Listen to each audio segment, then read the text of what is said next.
Jason Robertson signs for 1 year, $12 million with Dallas. I'll get into why I hate this in just a minute. But first, welcome to Plot Twists and Hat Tricks. I'm Amanda, and this is my little co-host, Andarna. This podcast is about hockey analysis and book obsession. You miss 100% of the pages you don't read. This is the 6th episode, so if you're here, thank you. Here at Plot Twists and Hat Tricks, the episodes are broken down into 3 segments or periods. The first period is always hockey analysis. Could be about the NHL, could be the PWHL. You'll have to tune in to find out. The second period is where I talk about a book. There are never any spoilers for the book being talked about. Ever. Finally, we have the third period, which, similar to the game of hockey, anything can happen, so I consider it my wild card. And it changes every week. Well, let's lace up those skates and take the ice. The first period is about to start. All right, so everybody say goodbye to Andarna. If you're on video, you can see her. If you're audio, sorry, you just missed my black cat. She was wanting to be held after I came home from work today, so I decided to snag her and hold her for the intro of the episode. And yeah, so that's Andarna. She's my little co-host. Anyway, so let's talk about some more off-season news. So Steve Yzerman is out for the Red Wings. He is staying with the team as a senior advisor, but a search for the new head of hockey ops is underway, according to a recent team press release. So, what are my thoughts on this? I think it's a little sudden. I think it is showing that the Red Wings are looking to shift what kind of organization they are looking to be. I would not be shocked at all if it has anything to do with what's going on with Dylan Larkin, whom I will talk about here shortly. But I think that it doesn't really have too much to do with Dylan Larkin and his trade request, especially since he is seeming to stay with the team as a senior advisor. Now, that is not as intense as being the head of hockey operations, but it will be interesting to see how does this change who the Red Wings are. Does it make them a playoff contender this year? Is this something that is going to take a couple of years for us to see any change, or is it going to be something instant? Time will tell on that, and I'm sure I will have more thoughts when a new head of hockey operations is announced with the Red Wings. Since we're talking about the Red Wings, let's talk about Dylan Larkin and the rumors of him no longer being captain. So, I have not been able to find any confirmation of him no longer being captain, but the rumors sure are swirling that he is going to be out of the C by the time the season starts. However, there are reports that the organization is going to try to repair relationships with him, or their relationship with him, which might mean that he will not be stripped of his captaincy. There have been a couple other names that I've seen rumored around potentially being the captain if Larkin is stripped of his C. If you follow me on social media, I posted a fiery video of how he should be stripped of his C, and it is nothing against him as a person or as a player. I think that he is just looking for something different than what the Red Wings can give him right now. And what the Red Wings need right now is a leader. And when you have a player, especially in a leadership position, who requested a trade and is 1 foot out the door, well, I don't know how great of a leader he is going to be. So I don't think he should have the C. I'm obviously not anybody, so my opinion does not matter. We'll just have to stay tuned and see what the Red Wings coaching staff and front office staff decide to do. Our next headline is Connor Bedard gets paid, but is it too much? Personally, I still believe he's overrated, and he's getting overpaid for what he has performed up to this point. However, I had a very similar reaction to what happened with Jack Hughes. But he turned out to settle a little bit more into his position after signing his big boy contract, meaning after his rookie contract, and he knew that he wasn't going to be leaving the team and he signed a long-term deal. He kind of settled in a little bit and we started to see a little bit of a better performance. We also saw that he got a lot more comfortable in the league. So I could see that Bedard, his performance improves. I think one of my most viewed videos right now on social media is me saying that Connor Bedard is overrated.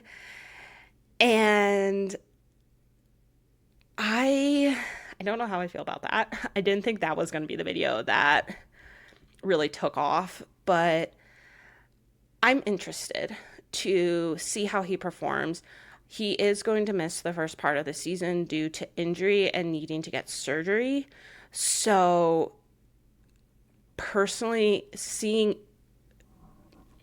players coming back from injury, it can be a bit of a challenge. He's having a shoulder surgery, and shoulders are rough. I have a shoulder injury myself. So with him having a shoulder injury and then needing shoulder surgery,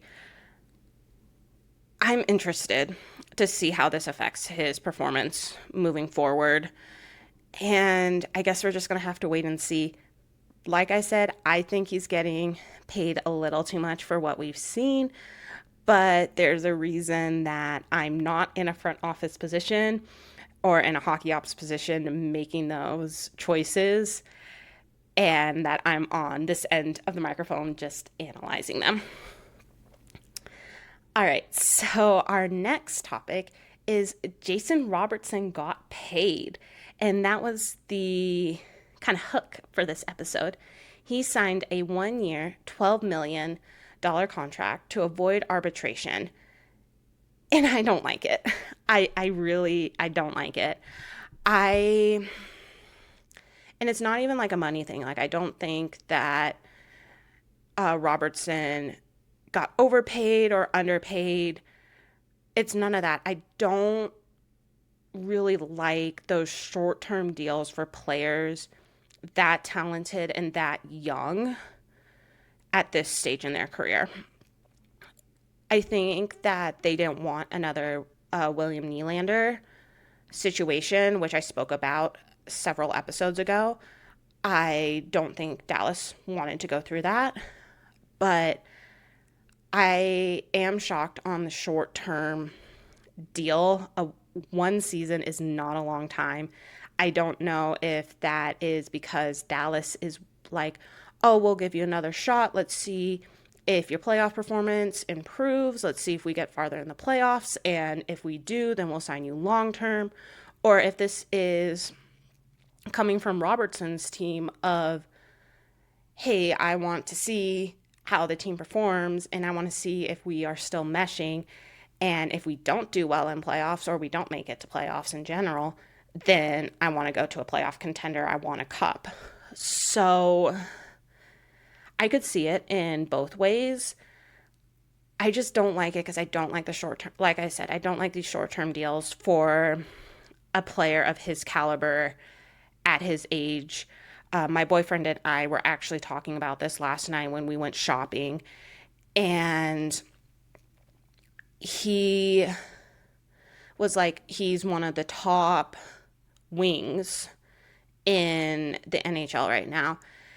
And I agree. In his position, he is a top player. He's not a top, I would argue that he's not a top player in the league as a whole right now, but he's definitely a top player in his position. And honestly, I'm looking at Dallas's front office and being like, guys, you need to lock this dude down. Like, he is performing really well with your team.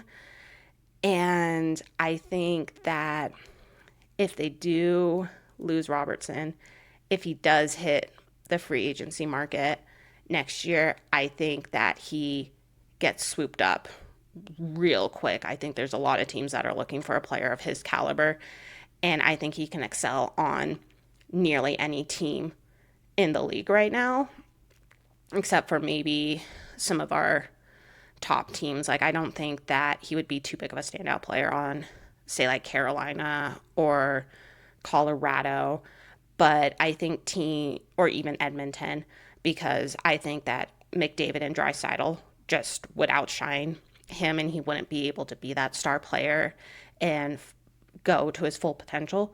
But seeing him on a team like maybe LA or a team like Utah, yeah, he has the star caliber, and it would be very interesting to see him go. And I think that would drastically affect how Dallas performs in future years if they cannot sign him to a long-term contract. So this year, the NHL has decided to increase the regular season length from the original 82 game schedule to 84 games. So what does this mean? Essentially, it is meaning that there's going to be 2 less preseason games. And how this was kind of sold to players is typically in those last 2 preseason games in particular, you do have your full team out. In those early preseason games, you're still kind of mixing and matching lines. You are kind of using it as a professional tryout to fill empty spots on your roster, typically for maybe third or fourth line, and giving the AHL affiliate an opportunity to fill those spots full time instead of just coming up on an injury risk. So that's kind of why they did it. I mean, it's also money. Let's be real. You get an extra home game and an extra away game for teams that are traveling with big name players, such as this potentially being Ovechkin's last year. That extra away game is going to bring in a lot of money for him. Same for like Crosby. We have defending champions like Carolina Hurricanes. It won't necessarily affect, those were all Eastern Conference teams that I mentioned. It's not going to affect, like, it's not going to mean that Carolina is going to come play Colorado one more time. It is purely going to be like interconference, interdivision, an additional game there. And it should be equaling out so that all division rivals are played the same amount and you're not kind of alternating. It could also increase just a conference rival instead. So I think all of this is good. I mean, I'm all for more hockey. I am definitely one of those people who does not watch preseason. And no offense to preseason at all. I think that there's definitely a place for it. And if I am really bored, I would turn on a preseason game. But I probably would have to go on a rant of why I don't watch preseason and kind of the difference between preseason, regular season, and playoff hockey. And those are all just different types of hockey. But we're just gonna leave that one alone. But overall, I do like the season length increasing. My one and only concern that I can think of right now is the injury risk and the increase of possible injury with the season extending. Is 2 games significant enough for that? Yes and no. Yes, because it takes a second to have a career ending, season ending, or just injury in general. No, because if you're weighing the injury risk versus the profits, and we need to remember hockey, at the end of the day, the NHL, the PWHL, professional sports in general, it is a business, not necessarily caring about the players, which sounds really terrible when I say it, I'm not going to lie, but that is professional sports. It is a business at the end of the day, and they are going to do what gets them more money. And you're going to be getting advertising, you're going to be getting media networks for those extra 2 games for every team in the league. That's a lot. That's a lot of money. Think of even just that extra game for all the teams, that just the concession sales with that is going to increase. Like preseason, the chances of selling out a preseason game are probably not super big. Your preseason games tickets are a lot cheaper. You're not usually having your stars playing. The arena is not really filling, and people are more likely to skip that game. But you get an extra game with a division rival or a conference rival, yeah, those games are going to sell. So from the business standpoint, great move. I am concerned from a player health standpoint how those 2 extra games affect them. But like most of the analysis I do on this podcast, time will tell on if that really does matter. I guess we'll have to look at the end of the regular season and see if there were any catastrophic injuries and if they could have been because of the extended schedule, or if they would have happened regardless of how many games were being played. So I'm going to do something new that I don't typically do. And I'm going to tease what the next 4 first period hockey analysis is going to be. And I'm going to dive into each division of hockey. So we have the Central Division, we have the Pacific Division, we have the Metropolitan Division, and we have the Atlantic Division. So that is 4 divisions across 2 conferences.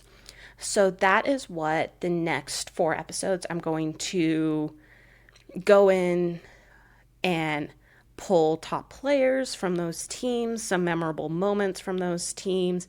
If there's any controversy going on currently with those teams, I'm looking particularly at Metropolitan, where you have, I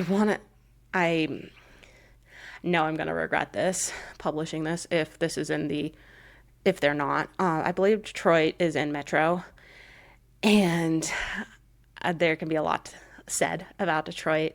Then you also have Crosby, you have Ovechkin. So that's going to be a jam-packed episode. But yeah, so looking forward to the next 4 weeks. That's what I have on the docket for our first period segment. And with that being said, since things are continuing to heat up this off season, let's change gears and turn up the heat in a different way by talking about a comedic dark romance by Navessa Allen. So this week's second period is on the book called Lights Out by Navessa Allen. What is the plot of this book? Well, it's a stalker romance with a comedic effect, clear consent, and there's a cat. I mean, if you're watching this on YouTube, then you saw the beginning of the episode where I brought one of my own cats in. And I always love a nice little furry animal companion in my books. Definitely in a dark romance can kind of break up the tension a little bit. So, how did I consume this?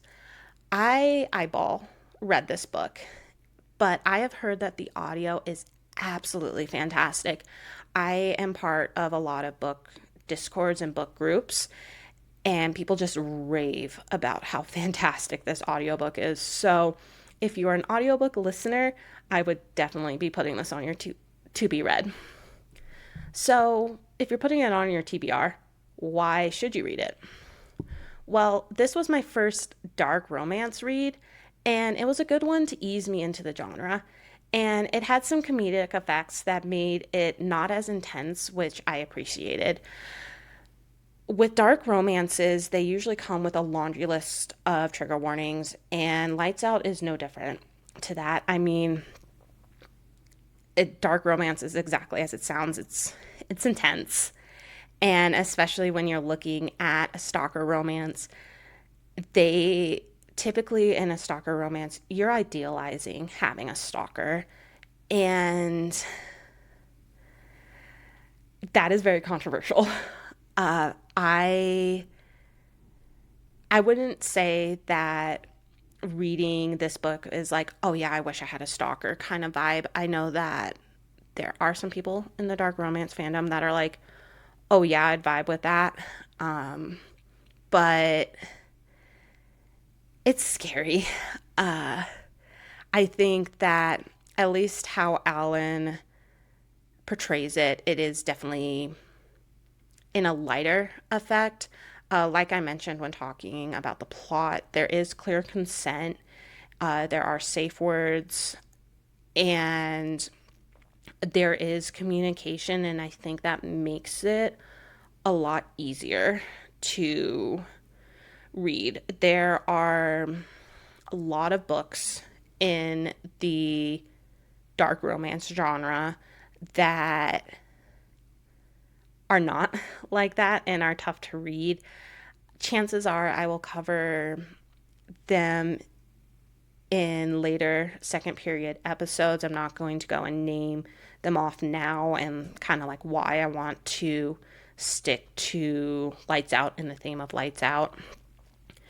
But it's definitely pay attention to trigger warnings. And yeah. So my thoughts on this book. I loved this book. To be honest, I loved it so much that it gave me a false sense of security and being able to handle the genre. Like I said, I would really, really pay attention to the trigger warnings. And if you decide not to read the book because of the trigger warnings, there's nothing wrong with you. And it just means the book isn't for you. And that is okay. I think that there is a lot of pressure in the reading community to just read all the books. And if you don't like a mainstream book, then there's something wrong with you. And that's just not true. Not every book is made for every reader.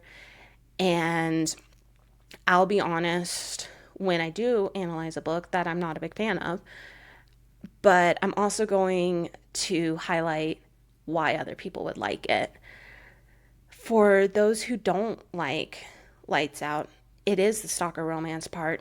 It is uncomfortable and it's meant to make you uncomfortable. If you're reading it and being like, oh yeah, that's something I want, I think that you should probably reflect internally, maybe go talk to a therapist and see how that's going. But I think, like I mentioned, one of the reasons why I liked Lights Out as much as I did is I did really like the having the cat as an animal companion. There, I believe that animals are a fantastic judge of character, and It turns out that Navessa Allen agrees with that statement to some extent because she does have her female main character kind of trusting her cat's instinct and seeing, like, oh, her cat is vibing with this stalker. So maybe he's a good person, even though he's a stalker. I'm describing that very, very poorly. It's one of those things that you kind of have to read to understand anything that I say. It's not going to make sense, and that's fine. That is a reason to pick up the book. It does broaden your horizons, but like I said, if you don't like it, that is okay. And maybe you just don't like dark romance, and that's totally fine. There's nothing wrong with you. There are so many books out there to read. And if a genre doesn't vibe with you, that's totally fine. Lights Out is also a very unique book in the fact that it is simultaneously a standalone book while also being part of a series. So there are two sequel books to Lights Out, and they are called Caught Up and Game On. Now, in both of those books, they are from different character perspectives. So we won't necessarily see Fred the cat, but uh, you do see the characters from Lights Out pop out, and they do all intertwine together. However, I do think that if you decided to skip Lights Out and go right into Caught Up, which is not a stalker romance, I think that, if I'm recalling correctly, it's been a minute since I read that one. It's more of a mafia romance. And for Game On, I have not read that book yet. There's been a lot of new releases this year, and I just haven't gotten to it yet. I think because I didn't like Caught Up as much as I liked Lights Out, it didn't really push that book to the top of my TBR or anything when it popped out, or when it came out, rather. So that, yeah, I think that is a very unique way of writing a series. The fact that they you feel complete when Lights Out is done, and not you aren't really missing that much of the story if you don't read Caught Up or Game On. Obviously, I can't speak too much to Game On since I haven't read it yet, but at least from Caught Up, you are not missing that much of the story. The characters do interact with each other, but it's not like, oh, you're missing like this huge plot point, or you're seeing their perspective, or you're back in their point of view, or anything like that. And these are just two new characters. It is a completely different storyline that just so happens to intermingle with each other. All right, so that was a bit of a dark section. Let's lighten it up by talking about some of my favorite animal companions across multiple series, and then some NHL mascots, just for fun. So I'm going to start this off because I wouldn't say it's an embarrassing story, but I wouldn't say it's a story I'm very proud of. So when I was a kid, I was less than 10, so let's say that was around 5-ish. The Colorado Avalanche had a mascot by the name of Howler. And for those of you who don't know who Howler is, which is fine if you don't, he was their mascot in the early 2000s. He was an abominable snowman, and he was very raggedy looking.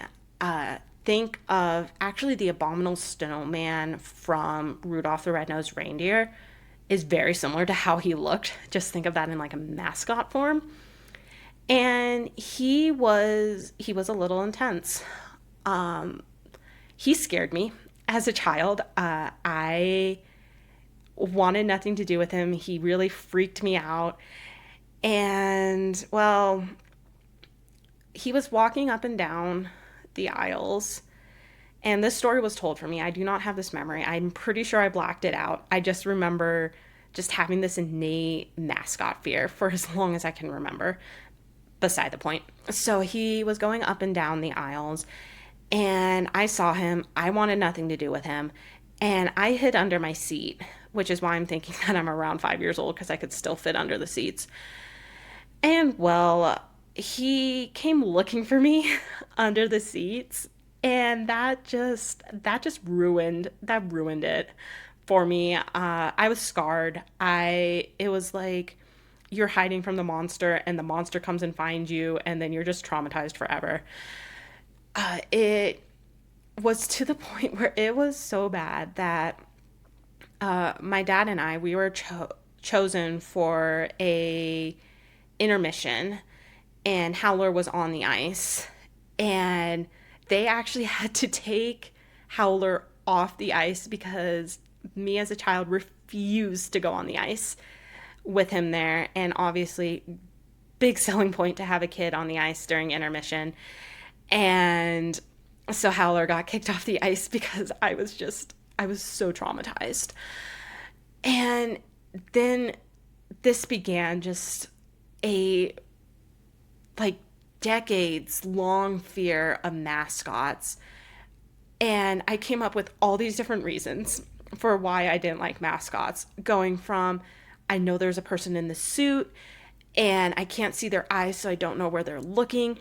It's weird that they don't talk, which I now would argue that it would be scarier if they could talk.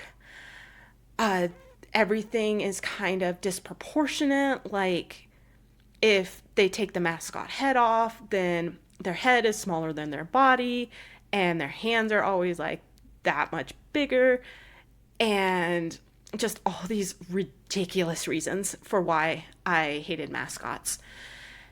And so, fast forward to 2018. I got a job with the Colorado Avalanche as a amateur hockey development person.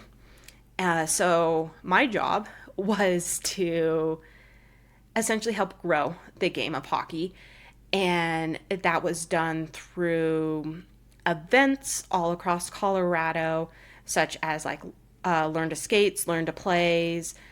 We would do street hockey events, and the big one that we would do is for non like theme nights or marketing nights. We would do the mini avs, which is essentially the mini mites going on for like 3 minutes during intermission, and then again for the obstacle course with the bigger kids in the second intermission. So fast forward to 2018. I did not know when I took the job that I would be working with the Avs' current mascot, Bernie, as often as I was. And I was just so on edge. And my coworkers knew about it. They all made fun of me. But news eventually got to the person who is playing Bernie, who is in the Bernie suit. And so he worked so hard to help me overcome my fear. And I'm forever grateful for him. Like, he rarely, if ever, came up behind me and would like purposely startle me. Sometimes he would just to mess with me, but he definitely helped overcome that fear. He kind of became that ally. And I can officially say that I'm no longer scared of mascots. They do concern me a little bit. I'm still not entirely sure about not being able to see their eyes, but that is a whole other trauma. I guess I could go into that really quick. When, again, I was elementary school age. My dad hid in my closet as a small child wearing a scream mask. So when I opened my closet to set my clothes out for the next day, he was just there. And as a result, I now have to sleep with the closet door closed, and I'm afraid of people in masks, which probably extends to the mascot fear. Yeah, so I'm sure if this podcast takes off big, those stories are going to be clipped, those are going to go viral or whatever, and people are going to continue to make fun of me. I am not going to apologize for being concerned of not being able to see people's eyes. I want to see where you're looking. Also a huge like pet peeve of mine is when people wear sunglasses inside. Can't do it, probably for the same reason of not being able to see eyes. Anyway, beyond the point. So let's talk about some animal companions that we see in reading. So the first one that I have on my list are the dragons from Fourth Wing. So I wouldn't necessarily put these as animal companions because they are kind of their own characters. Typically, when you're seeing animal companions, sometimes they talk, sometimes they don't. The dragons from Fourth Wing are very unique. They are almost like a character in themselves. In fact, they are characters within themselves. We have three main dragons that we interact with.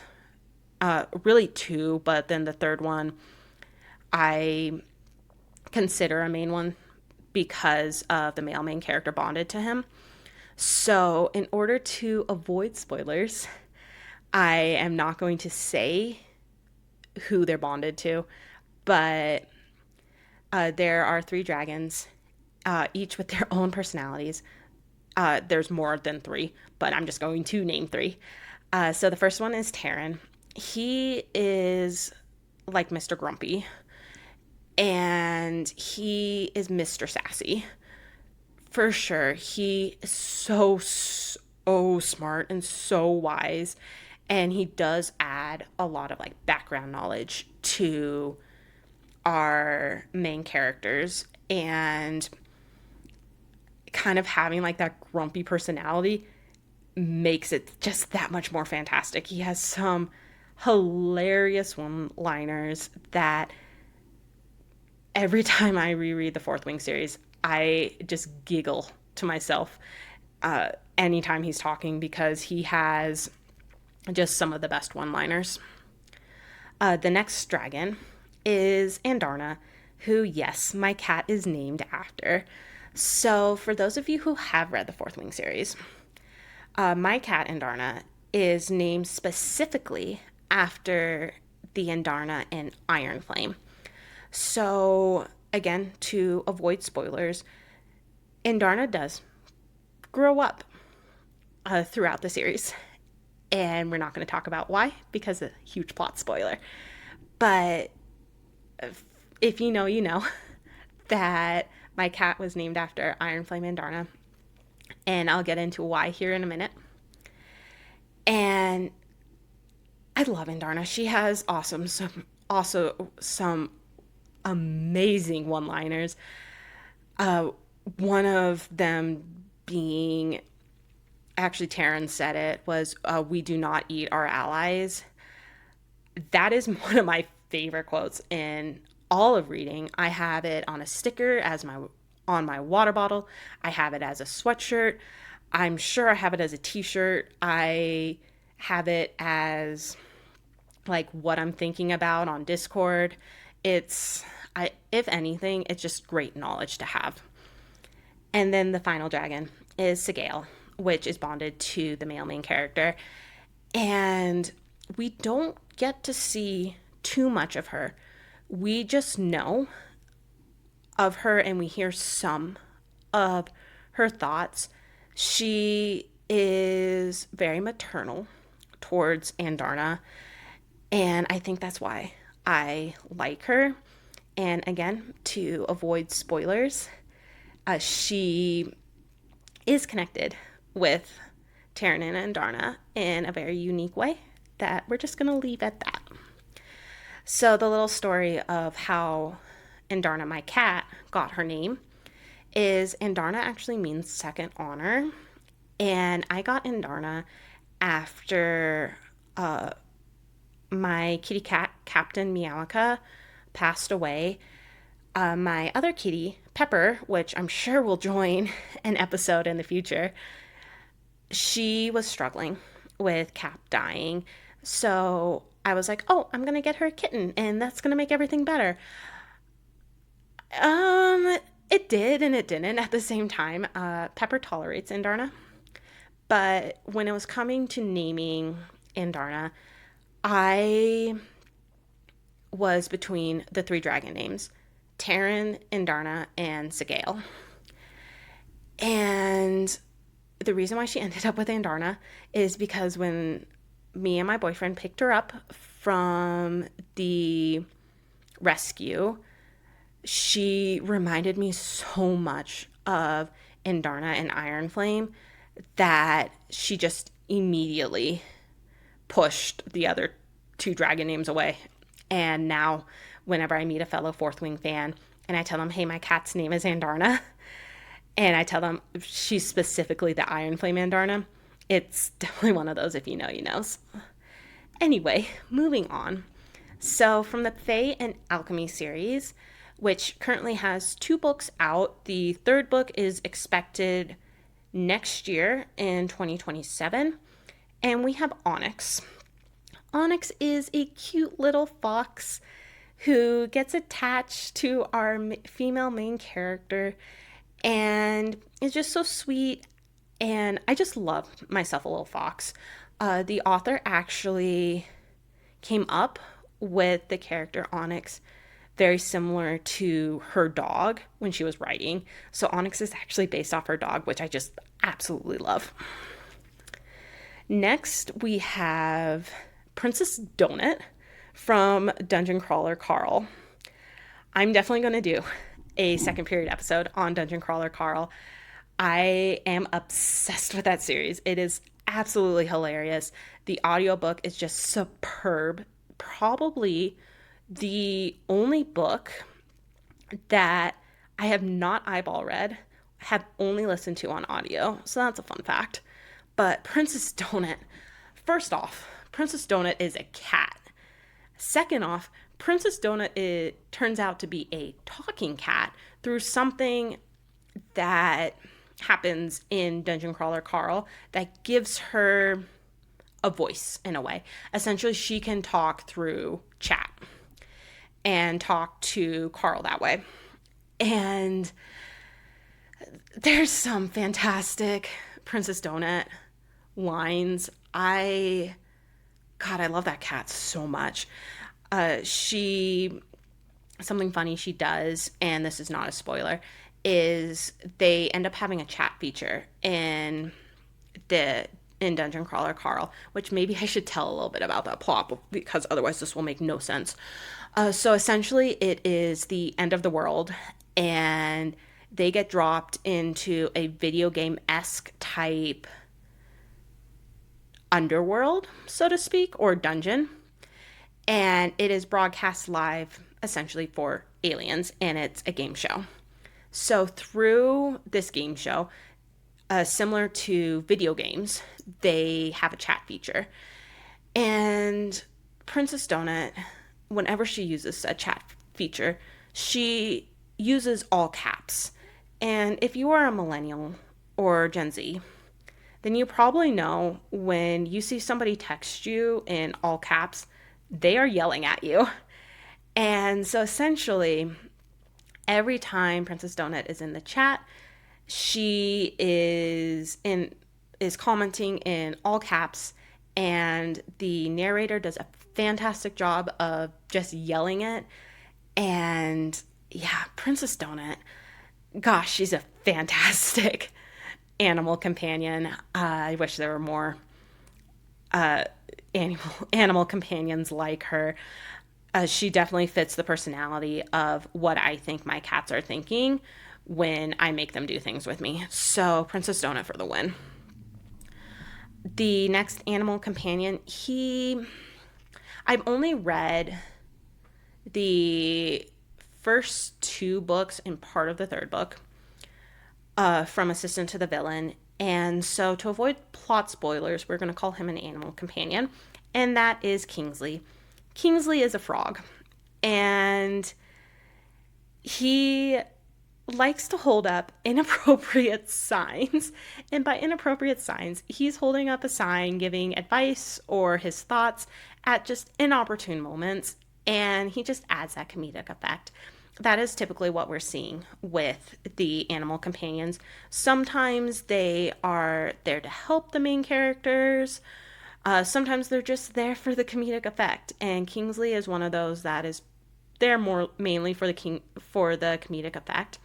Actually, a fun fact that I heard in an interview was Kingsley was actually created in the Assistant to the Villain series because when the author saw the art for the cover for the first time, there was just a randomly placed frog.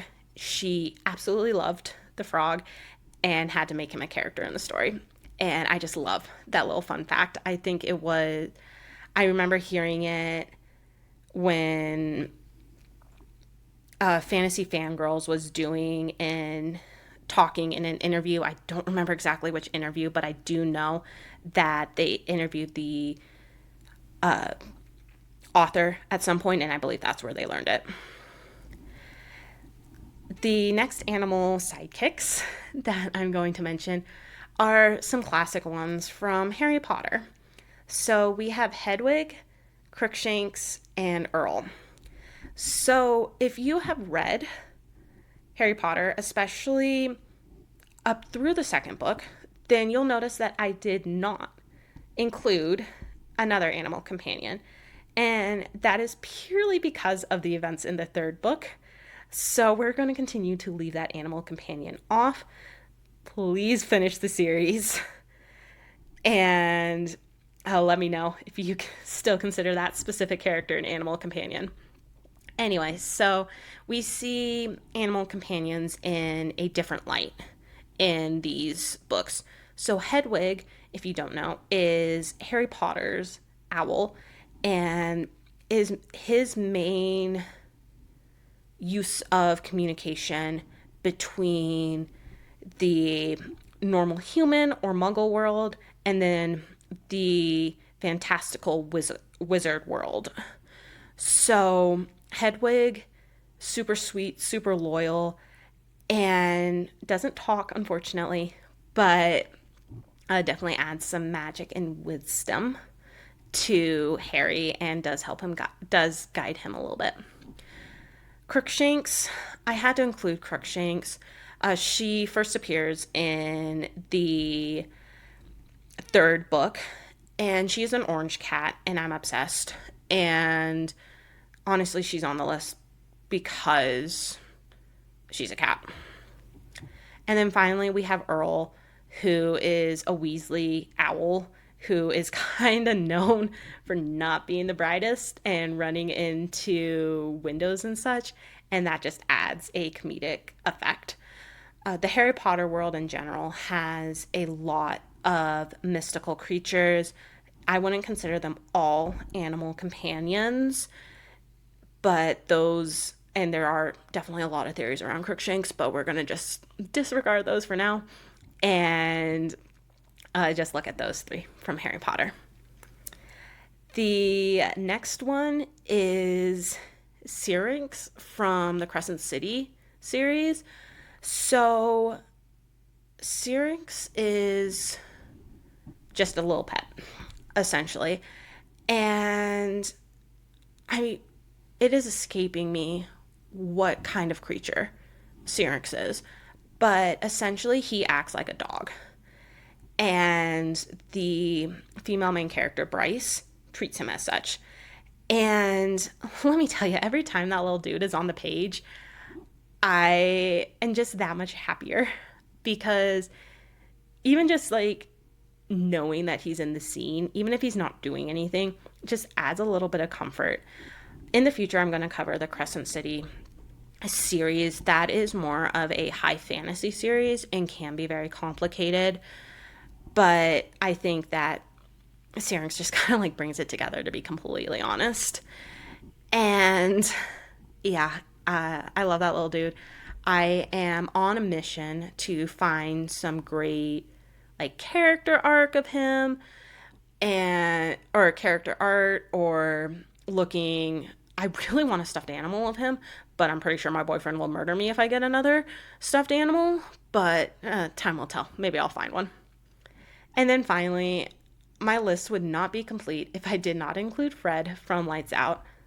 Let's be real, just seeing a cat in a book, that is an instant read for me. I'm a cat person, love cats. You tell me that there is a animal companion who is a cat in the book, it is immediately on my TBR, probably on the top of it, and we'll be reading that real soon. So, how does this kind of translate to the mascots in the NHL? Because there is a reason. So, I think each mascot in the league has its own personality, and I think to some extent, some of the mascots, especially the animal ones, I'm thinking of Bernie from the Colorado Avalanche, who is a Burmese mountain dog, has kind of that animal companion energy. And I think Gritty is another one of the Philadelphia Flyers. I don't know what Gritty is. I'm not going to lie. I don't know. I don't know how to describe Gritty. Please just look him up if you don't know who he is. Yeah, I think that they don't give anything necessarily to the game being played itself, but I think it boosts morale. I think it adds a little whimsy to the stories, and by stories I mean like the game and stuff. Gives you some entertainment at intermissions, at commercial breaks, so on and so forth. And I think that the league would not be the same without them. So I'm definitely pro mascot, even though I'm a little weary of them. All right, folks, that is it. Thank you so much for tuning in to this week's episode of Plot Twists and Hat Tricks. Since we are a brand new rookie podcast, please rate us 5 stars and leave a nice review, as it helps other hockey lovers and book enthusiasts find me. I am active on social media. Find me on TikTok and Instagram at PTHTpod, or email me at pthtpodcast@gmail.com. I would love to hear your thoughts and ideas for future episodes. Until then, remember, you miss 100% of the pages you never read and the shots you never take. Bye, guys.